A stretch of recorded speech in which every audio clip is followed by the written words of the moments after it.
En el antiguo Egipto, el legendario faraón Keops ha muerto. ¿Quién sucederá al creador de la mayor pirámide de la historia? Había algo de tensión entre los familiares. Los egiptólogos creen que en la tormenta desatada por la sucesión se halla la clave para resolver el misterio más duradero de Egipto, el enigma de la Esfinge. La Esfinge no tiene firma ni nada que la identifique. Una sombra de mentiras y traiciones rodea la historia de este enigmático monumento. El misterio y la magia son parte intrínseca de la Esfinge. Las pirámides nos cuentan un relato lleno de innovación, Era una máquina resucitadora. misteriosos rituales Todo eso ayudaba al difunto a recargar su energía y vivir eternamente. trabajo extenuante e intrigas palaciegas que nos descubre los secretos mejor escondidos de los faraones. Cada momia es distinta, nunca sabes lo que te vas a encontrar. Nos permite atisbar en el día a día de los trabajadores y desvela la asombrosa historia del antiguo reino de Egipto. No es solo que el antiguo Egipto hiciera las pirámides, sino que las pirámides conformaron el antiguo Egipto.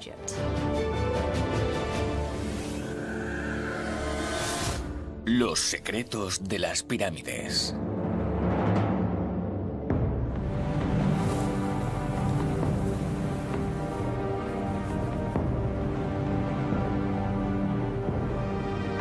En la meseta de Giza, la famosa Gran Pirámide tiene un vecino igual de imponente.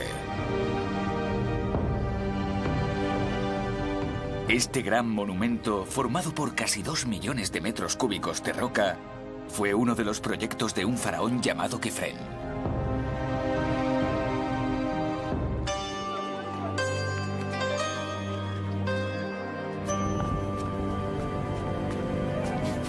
Kefren llegó al trono sobre el 2470 a.C. y reunió a multitud de trabajadores para que construyeran su pirámide. Artesanos profesionales y experimentados obreros continuaron la larga tradición de los constructores de pirámides de Egipto. El padre de Kefren era el legendario faraón Keops, el artífice de la Gran Pirámide. Y al igual que su padre, Kefren, quería que su pirámide fuese una tumba que le garantizase la inmortalidad.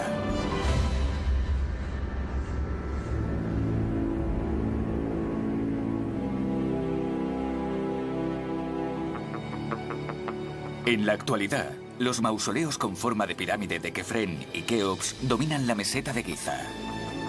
Pero delante de ellos se alza otro gigantesco monumento que fue erigido aproximadamente en la misma época y cuyos orígenes y propósito están envueltos en un halo de misterio. La Esfinge. El arqueólogo Mark Lehner lleva años analizando esta estatua milímetro a milímetro. La Esfinge es única. En términos generales, los antiguos egipcios no volvieron a esculpir a esta escala hasta 1200 años después. Lo hicieron entonces porque fue una época frenética, la era de las pirámides gigantes, de la exuberancia. La Esfinge es una criatura mitológica con cabeza humana y cuerpo de león.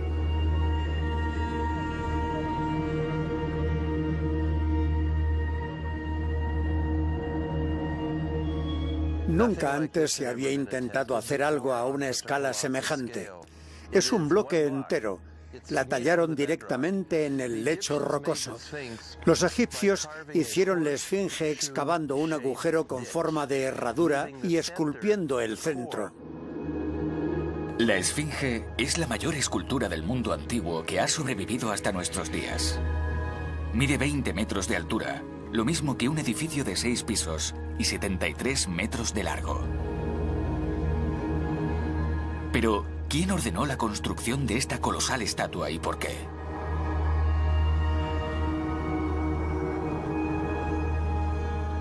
Es un misterio que lleva siglos desconcertando a los historiadores.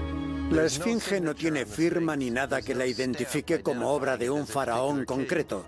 En las pirámides hay inscripciones de ese tipo, pero en la esfinge no.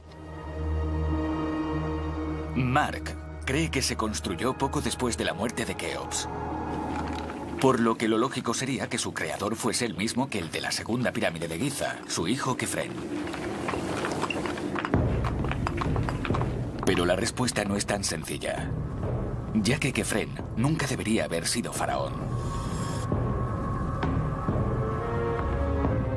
Según las fuentes antiguas, Keops tuvo al menos 14 hijos, 9 varones, de al menos 3 esposas reales diferentes.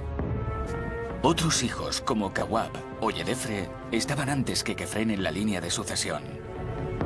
Así que los egiptólogos que intenten resolver el misterio de la autoría de la esfinge también tendrán que averiguar quién sucedió al faraón Keops y cómo lo hizo. La primera pieza del rompecabezas es ¿por qué decidieron tallar una esfinge? ¿Qué representa? Los historiadores aún no saben cómo llamaban los antiguos egipcios a esta criatura. El nombre esfinge proviene del griego, de la leyenda de Edipo, que derrotó al monstruo resolviendo su famoso acertijo. Pero ese mito es 2 milenios posterior a la talla de la esfinge egipcia. Así que, ¿qué es esa inmensa bestia? ¿Y por qué la esculpieron ahí, en mitad de la meseta de Giza? En la época del antiguo Egipto había leones en Siria, al norte. El león siempre ha sido un símbolo de la monarquía, de la realeza. Es el rey de la jungla. A los faraones siempre les gustó que los asociaran con seres triunfadores y poderosos. ¿Y qué es poderoso? El león. Que asociaran a alguien con esa bestia tan poderosa era algo positivo. Tenemos representaciones de leones en tronos.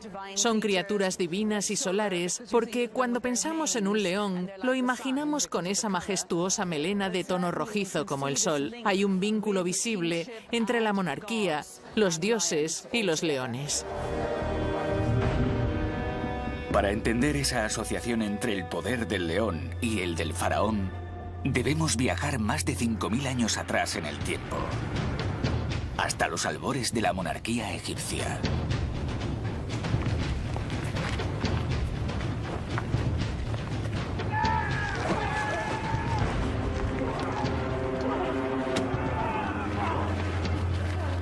Sobre el 3150 a.C., reinaba un belicoso faraón.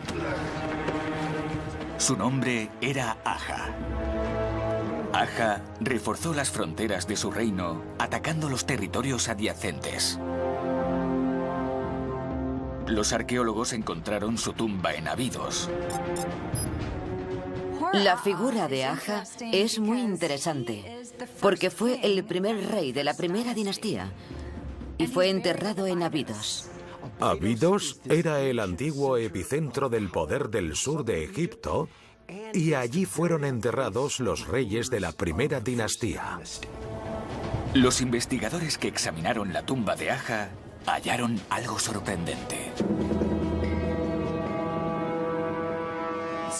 En el centro estaba la cámara funeraria del rey y alrededor había cámaras más pequeñas en las que enterraron a otras personas.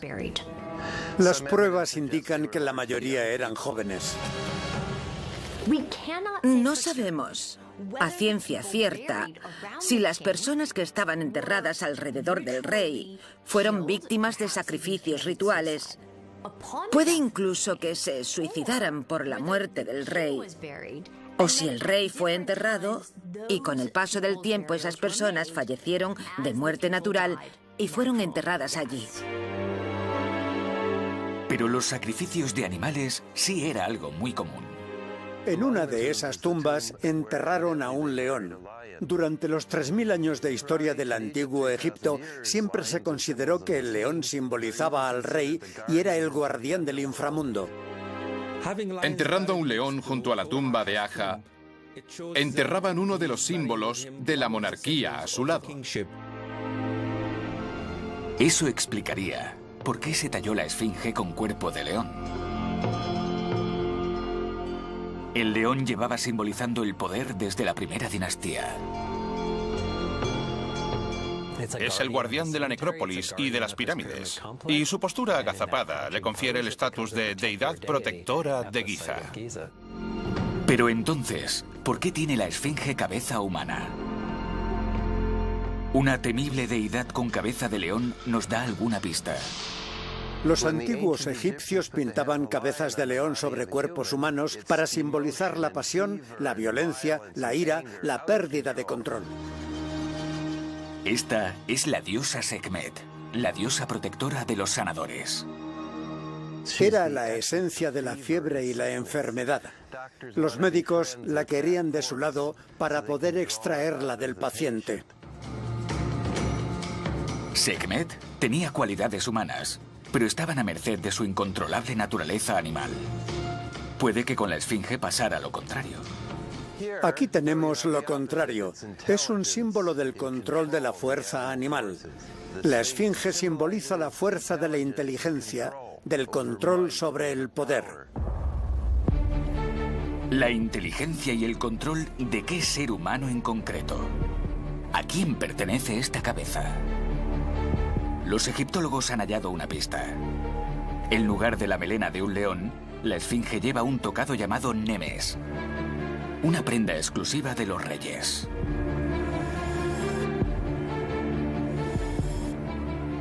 Tenemos dos cosas: el poder del faraón, su control, y el guardián de la necrópolis, ambas englobadas en la esfinge.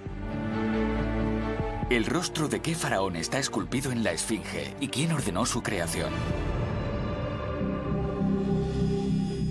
El misterio y la magia son parte intrínseca de la esfinge. No se ha hallado ni un solo nombre en todo el monumento. La identidad de la cara de la esfinge continúa siendo un misterio. La respuesta se halla en la toma de poder tras la muerte de Keops.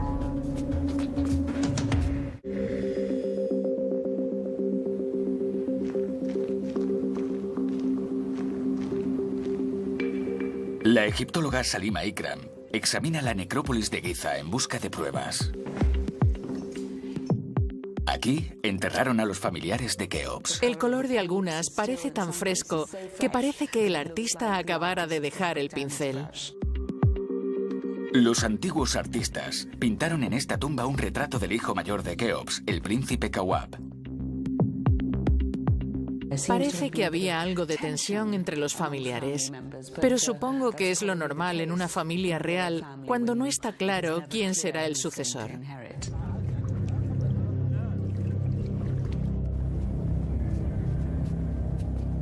Según dictaba la tradición, Kawab debería haber sucedido a su padre.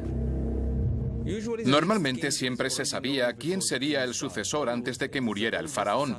Siempre era el primogénito. Si sobrevivía a su padre, se convertía en el nuevo rey del antiguo Egipto. Pero Kawab nunca llegó a ser faraón. Fue su hermanastro Yedefre el que se hizo con el poder. ¿Es este salto en la línea sucesoria un indicio de que hubo juego sucio?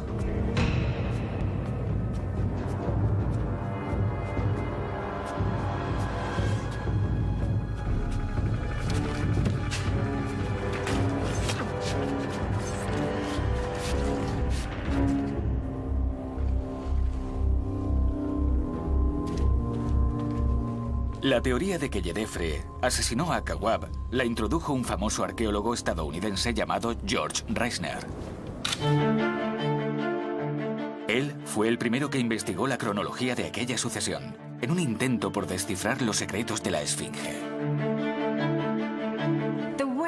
Para comprender las dinámicas de las familias reales de épocas tan lejanas en la historia, hay que basarse en el trabajo de los egiptólogos, que las estudiaron antes que nosotros. Ellos empezaron formulando teorías sobre sus relaciones familiares y nosotros las diseccionamos y las comparamos con los hallazgos arqueológicos. George Reisner fue el primero que resolvió el enigma de la Esfinge tal como él dijo. Fue sobre 1912, cuando vio que el sucesor de Keops, Yedefre, no estaba enterrado en Giza. Se inventó la historia de que debía haber sido un usurpador.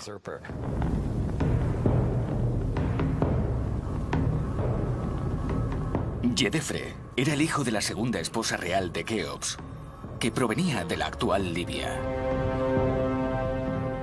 La muerte de su hermano Kawab le situó el primero en la línea de sucesión.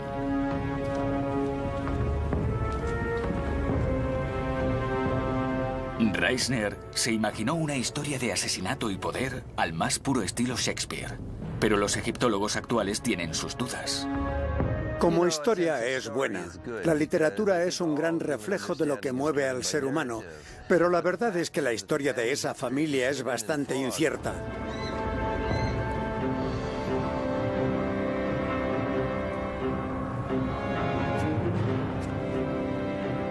No obstante, de lo que sí están seguros es de que sobre el 2480 a.C., Yedefre, y no Kawab, sucedió a Keops. Y han descubierto que ese inesperado faraón hizo algo sorprendente.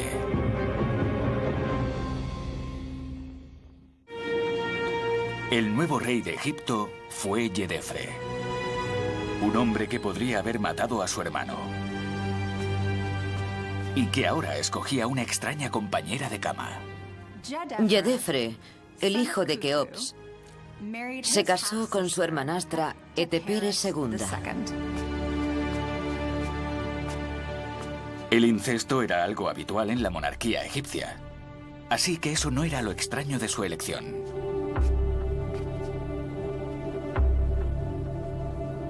Eteperes estuvo casada con Kawab, el hermano al que se cree que Yedefre asesinó. Aquí arriba vemos el título de Eteperes, donde habla de que será una gran esposa real.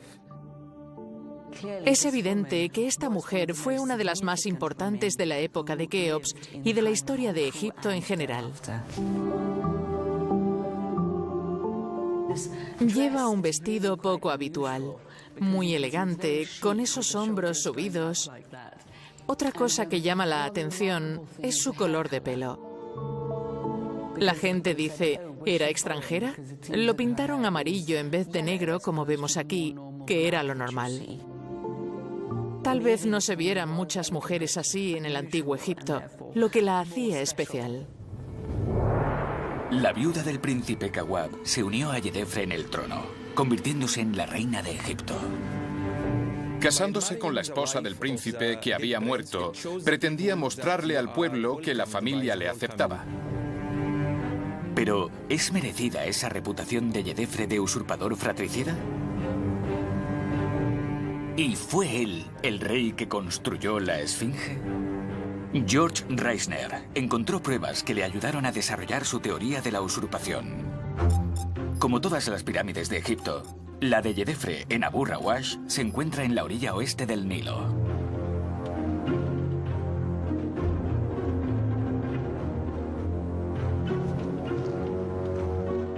El egiptólogo Basil Dobrev ha obtenido un permiso especial para visitar e investigar el yacimiento. Estamos a unos 120 metros sobre el nivel del mar, en la zona elevada de Abu Rawash, la más alta de Egipto. Su propio nombre lo indica, Abu Rawash. En antiguo egipcio, Abu significa lugar, Ra es Ra y Wash es honrar al dios. Así que la traducción palabra por palabra sería el lugar en el que se honra al dios Ra. ¿Qué mejor sitio para rendir pleitesía a Re que este, que es el más cercano al sol? Ra, que también se pronuncia Re, era el dios del sol. Y todo indica que fue especialmente importante durante el reinado de Yedefre. Yedefre fue el primero que se centró realmente en el culto al sol. De hecho, su nombre, Yedefre, es el primero que contiene la palabra Re, haciendo referencia al dios sol. Su nombre fue el primero en contener el de Ra. Y él también fue el primero al que llamaron hijo de Ra. Eso es muy importante, porque puede que Keops se autoproclamara la encarnación de Ra durante su reinado, y su hijo, en su honor, se hizo llamar hijo de Ra. En Abidos, en los muros del templo del rey Seti I, que fue construido 1000 años tras la época de Yedefre, los egiptólogos han descifrado una lista de reyes egipcios, y muchos de ellos llevan la palabra Ra en sus nombres.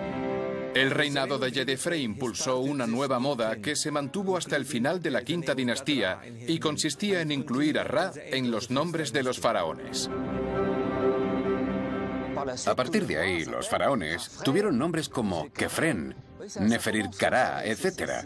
Y Yedefre fue el propulsor de ese movimiento tan poderoso de culto al sol. Pero las opiniones de los egiptólogos difieren en cuanto al papel de Yedefre en la instauración del culto al sol. Creo que no deberíamos darle tanta importancia al nombre de Yedefre o a la ubicación de su pirámide, ya que todas las pirámides auténticas son monumentos solares.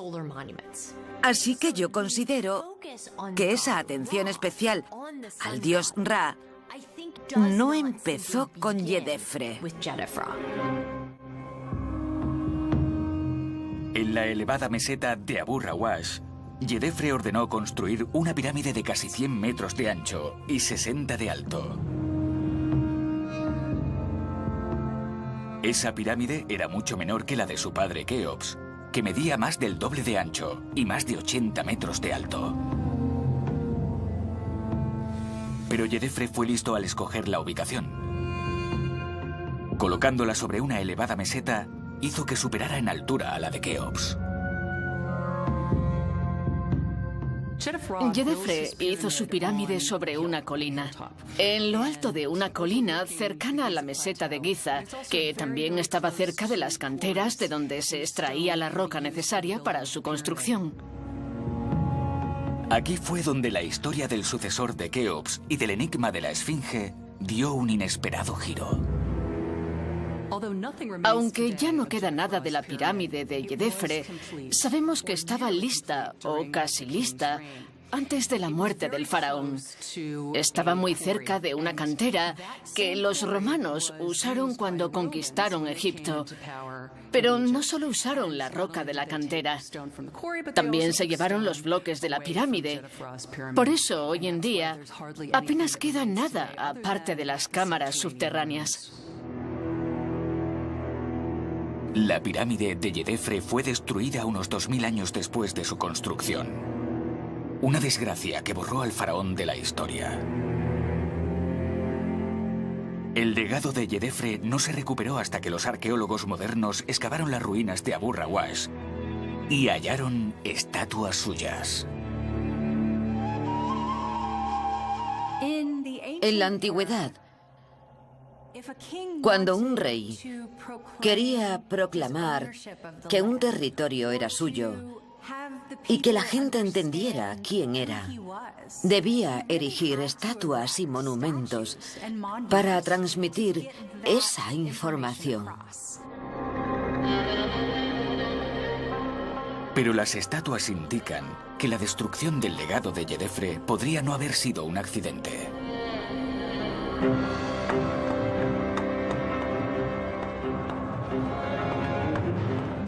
Destruyeron sus estatuas e intentaron borrar su rostro. Sabemos que hubo intrigas políticas y que muchos no estaban de acuerdo con su forma de gobernar el país. Y desde el principio de los tiempos, el ser humano siempre ha usado el arte como propaganda. Se nota que rompieron la nariz adrede y que borraron su nombre a golpe de cincel. Lo importante no era que la estatua se pareciera a ti, sino que tu nombre apareciera en ella y que alguien lo borrara con un cincel constituía un ataque figurado hacia esa persona. Si le rompes la nariz a su estatua, en sentido figurado, esa persona no puede respirar. Hay muchas maneras de hacerle daño a alguien. ¿Nos ayudará esta información a resolver el misterio de la autoría de la Esfinge? Porque la esfinge, al igual que las estatuas de Djedefre, carece de nariz.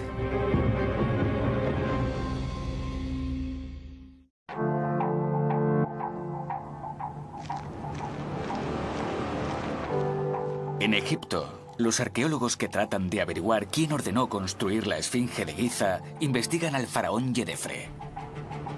¿Existe una conexión entre las estatuas desfiguradas de aquel rey y la ausencia de nariz en la esfinge?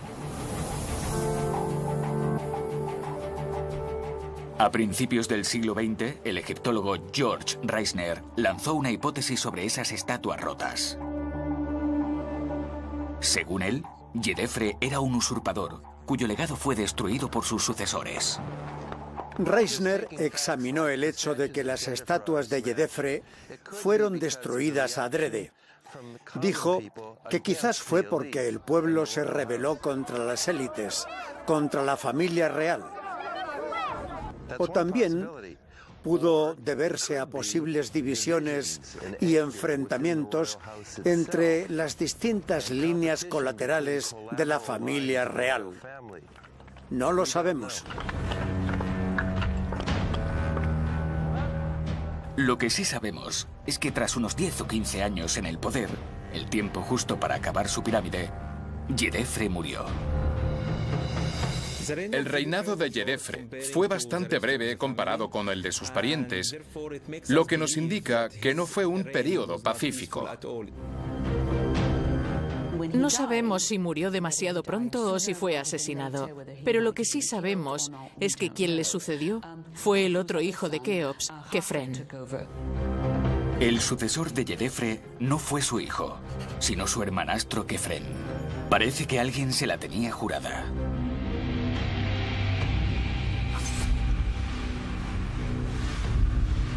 Eso fue justo lo que pensó George Reisner. Él creía que Djedefre fue asesinado por su hermano pequeño Kefren, que además de eso, trató de destruir su legado desfigurando las estatuas de Abu Rawash. Reisner sugirió que la pirámide de Kefren, construida en Giza cerca de la de su padre, es la prueba de que el nuevo rey regresó al núcleo familiar tras derrocar a su hermano el usurpador. Según la historia inventada por George Reisner, Kefren derrocó a su hermano y luego regresó a Giza, que era la cuna de su estirpe. Pero los egiptólogos modernos tienen sus dudas. Reisner tomó los hechos y los entretejió formando una historia. La historia de una rebelión, de una revuelta y de la ira de la familia de Keops. Tal vez sea cierta, quién sabe, pero hizo demasiadas deducciones basadas únicamente en su imaginación. Que les falte la nariz, tanto a las estatuas como a la esfinge, podría ser solo una coincidencia.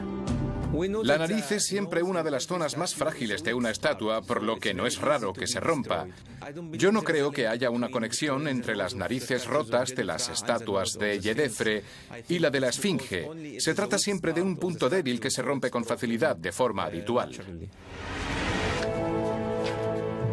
En la actualidad, muchos expertos creen que las estatuas de Djedefre se dañaron miles de años después, durante la conquista romana de Egipto.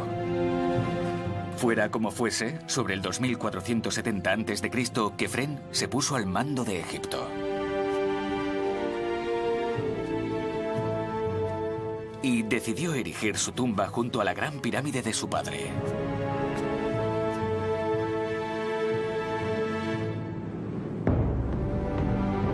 Regresar a Giza supuso un dilema para Kefren. El nuevo faraón quería alardear de su poder con una gran pirámide. Pero, ¿cómo iba a competir con el colosal monumento de Keops? La pirámide de Keops es la más grande con diferencia. Es la mayor de la historia.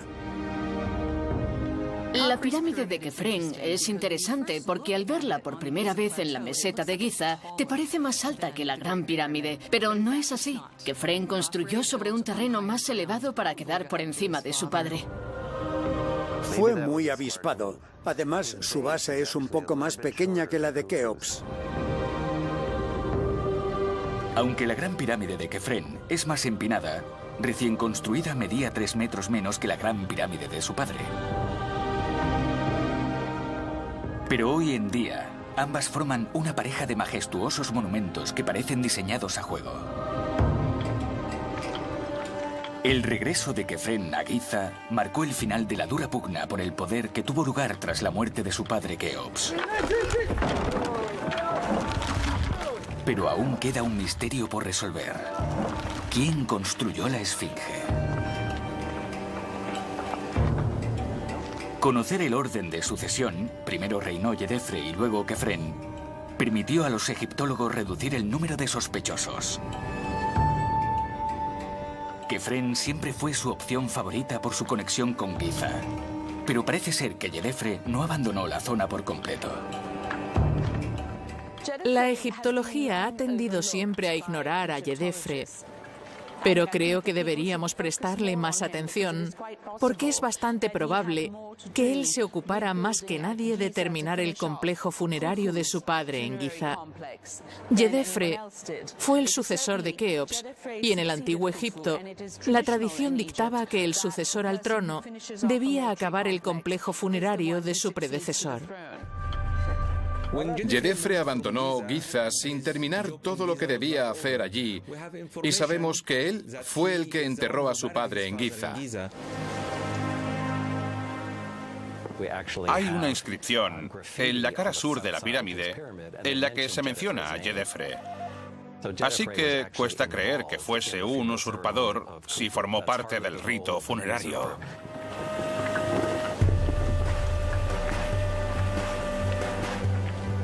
Los arqueólogos han hallado en Abu Rawash el vínculo entre Yedefre y la Esfinge. Una estatua considerada como la esfinge más antigua de Egipto. Representa a la esposa de Yedefre, la reina Eteperes II.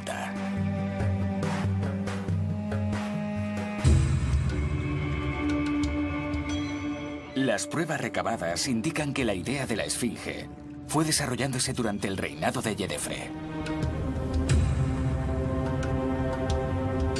Y algunos arqueólogos defienden la teoría de que la Esfinge de Giza fue construida por Yedefre a imagen y semejanza de su padre, Keops. Los rasgos de la Esfinge son muy similares a los de la estatuilla de marfil de Keops. Además, se dejaron ofrendas votivas a los pies de la Esfinge que llevaban el nombre del faraón. Y la Esfinge lleva un modelo antiguo del Nemes que pertenece a la época de Keops. La Esfinge fue una herramienta propagandística. A través de ella, Yedefre, el hijo de Keops, quiso mostrarle al pueblo egipcio que existía la vida después de la muerte, que su padre había ascendido a los cielos para regresar como un ser divino. Basil Dobrev cree que la prueba de que el autor de la Esfinge fue Yedefre y no Kefren se halla en el estilo de complejo funerario de Kefren. Es muy simple. Se basa en la geografía. Los antiguos reyes egipcios solían construir 2 templos para cada pirámide. El primero, situado a los pies de la pirámide, era para rendir pleitesía al faraón. Una larga rampa de piedra llamada calzada unía el primer templo a una estructura ubicada más abajo, el Templo del Valle. En este templo, que estaba en la orilla del Nilo, se realizaban rituales de embalsamamiento. Si miráis Giza desde arriba, veréis claramente que lo que Kefren construyó allí era su Templo del Valle. Pero su calzada está orientada hacia el sur, como si hubiese intentado esquivar la Esfinge. Eso significa que cuando Kefren empezó a construir su monumento, la Esfinge ya estaba aquí. Infringió todas las leyes de la arquitectura egipcia, que se basaban en la simetría. Yo creo que fue Yedefre el que construyó la Esfinge.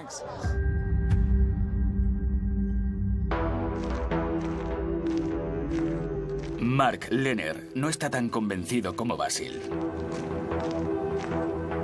Puede que Yedefre construyera la Esfinge en honor de su padre Keops, pero no hay ninguna prueba. Por no haber, no hay ni forma de comprobarlo. Pero Mark cree que él puede demostrar quién construyó la Esfinge.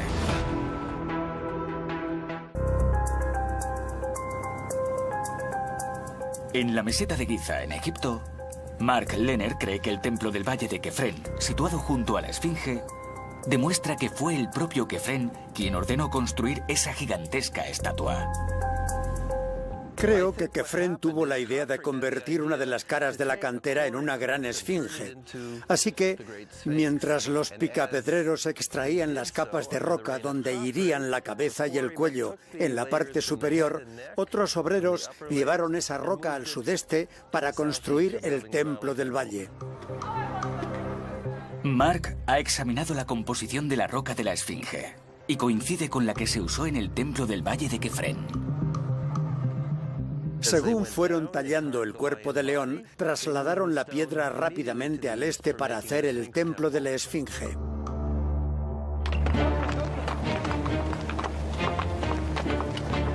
Si Kefren fue quien hizo la Esfinge, ¿a qué faraón representa? Lo más seguro es que fuese el propio Kefren. Era un visionario como su padre Keops, el creador de la Gran Pirámide. La aportación de Kefren a la explosión de experimentos a gran escala de aquella época fue la Gran Esfinge. Es cierto, Kefren usó la Esfinge para proyectar su influencia. La Esfinge está formada por la cabeza del faraón y el cuerpo de un león. Simboliza la inteligencia y el control del rostro del faraón sobre el poder y la fuerza del cuerpo de un león. A pesar de la discrepancia que aún existe respecto a quien ordenó construir la Esfinge y a quien representa, todos los egiptólogos coinciden en una cosa. Quien la diseñó quiso construir un templo justo enfrente para adorar a la icónica criatura. Pero nunca llegó a terminarlo. Al final, la Esfinge y su templo nunca llegaron a ser un lugar de culto. Es como construir un parque de atracciones y al final no encender las atracciones para que la gente vaya. El creador de la Esfinge no tuvo la oportunidad de consagrar su templo y contratar sacerdotes que garantizaran la continuidad del culto. Pero tras unos 1200 años de oscuridad, nuevos faraones acabaron apropiándose de los monumentos y la imaginería de este lugar.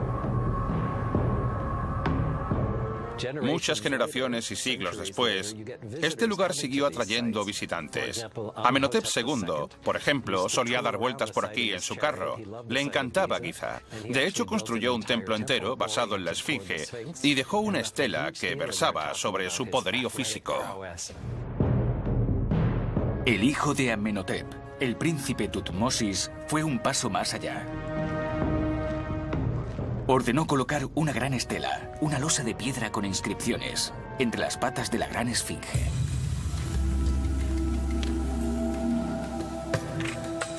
Al parecer, Tutmosis no era el príncipe heredero, tenía hermanos mayores. En esa época los príncipes recibían entrenamiento militar en Memphis, aprendían a manejar vigas y cuadrigas y a disparar con arcos y flechas.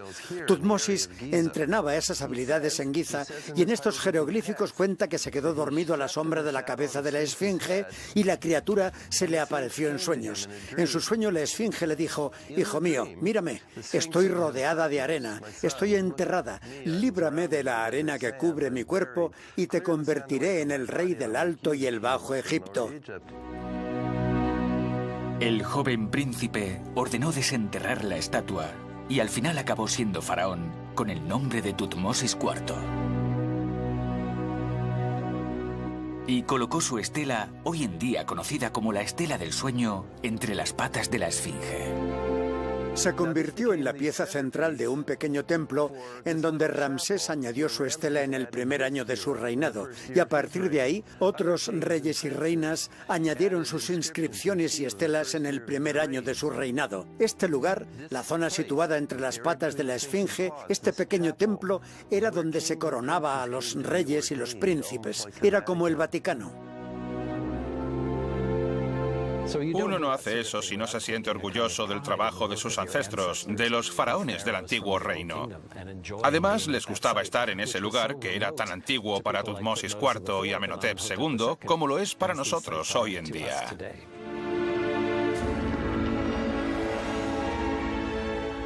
Durante los siglos que pasaron, hasta que Tutmosis ordenó que la desenterraran, la esfinge sufrió algunos daños. Por lo que el joven faraón acometió una restauración completa del monumento.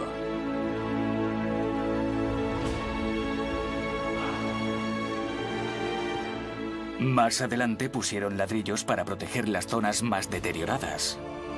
Esos ladrillos aún se ven hoy en día.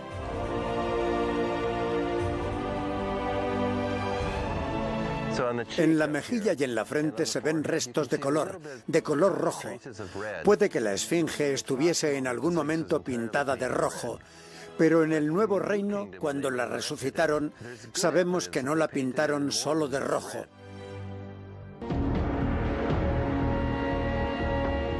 Cuando trabajamos en el pequeño templo, encontré restos de azul egipcio.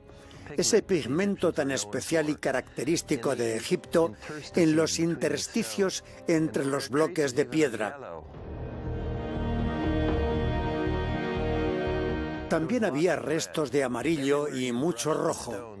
En cualquier sitio donde pasaras el cepillo antes de las restauraciones de los 80 y los 90, salía polvo rojo de entre las piedras. Era como si la esfinge sangrara. Esa pintura era de cuando la mayor parte de la esfinge era roja. Hay pruebas de que le pintaron alas en el lomo. De hecho, en algunas de las estelas del Nuevo Reino se la describe con alas sobresaliendo de los lados de su cuerpo de león. ¿Por qué? Porque tenía cabeza de persona y cuerpo de león, pero también era Horus y Horus era un halcón. En la época del Imperio, después de restaurarla, la esfinge era un monumento más colorido, complejo e icónico que la ruina color beige que vemos hoy en día.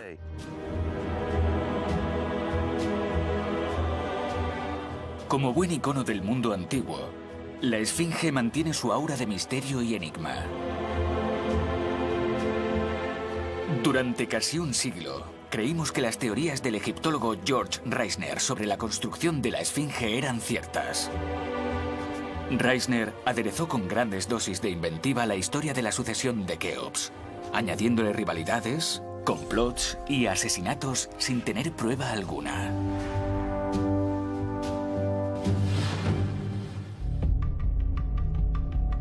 Lo que de verdad intriga a los expertos en la actualidad es la decisión de Kefren de regresar a Giza para construir su pirámide junto a la de su padre. Y como no hay pruebas de la autoría de la esfinge, el enigma queda sin resolver. Una de dos. O es obra de Kefren o la construyó Yedefre en honor a Keops, pero de momento no hay pruebas que confirmen una cosa u otra. Para poder estar realmente seguros de la autoría de la esfinge, necesitaremos muchas más pruebas de las que tenemos hoy en día. Lo que sí sabemos es quien construyó la segunda pirámide más grande de Egipto. El faraón Kefren se aseguró de que el mundo la recordara dejando su huella en Giza con esta monumental tumba. Pero lo que Kefren no sabía es que la suya sería la última pirámide colosal que se construiría en Egipto.